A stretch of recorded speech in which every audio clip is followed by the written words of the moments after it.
इतनी कथा सुनाकर भगवान कहने लगे कि हे राजन, अब मैं आपसे श्रावण मास के कृष्ण पक्ष की एक कामिका एकादशी का कथा का वर्णन करता हूं। आप चित्त लगाकर सुनने का कष्ट कीजिए, क्योंकि यह सब प्रकार के पापों को और सब प्रकार के दुखों को नष्ट करने वाली है।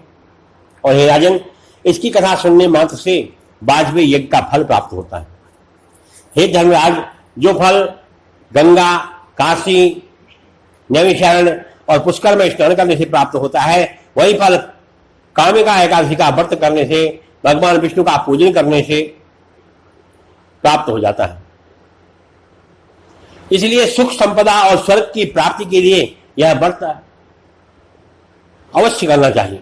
हे राजन, केदारनाथ और कुरुक्षेत्र में सूर्य ग्रहण के समय स्नान करने से, तालाब, बगीचा और सोने सहित पृथ्वी का दान करने से, सिंह के गुरु में गोदावरी या गढ़गंगा में स्नान करने से, सामग्री सहित ब्याई हुई गौ का दान करने से, आध्यात्म विद्या के अध्ययन के लिए करने से, जीवों की रक्षा करने से, हिंसा का परित्याग करने से जिस फल की प्राप्ति होती है, वही फल जो है कामिका एकादशी का व्रत करने मात्र से ही प्राप्त हो जाता है। इसलिए इसका व्रत अवश्य करना चाहिए।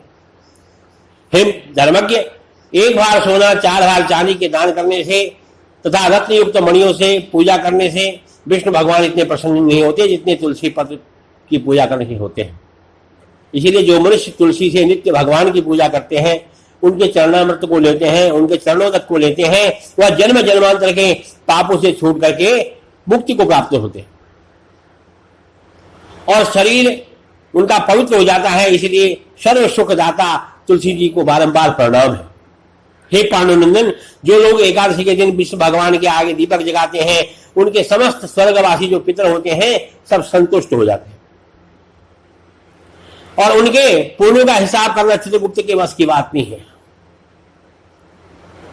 अतः इस कामिका एकादशी का व्रत अवश्य करना चाहिए, और वह भी काम, क्रोध, मद, लोभ, मोह, अंधकार, हिंसा, चोरी, जारी और अन्य अशुभ कर्मों का सर्वथा परित्याग करना चाहिए और भगवान का नमो भगवते वासुदेवाय का स्मरण करना चाहिए।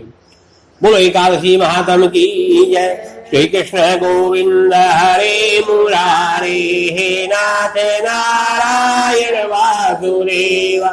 श्री कृष्ण गोविंद हरे मुरारे।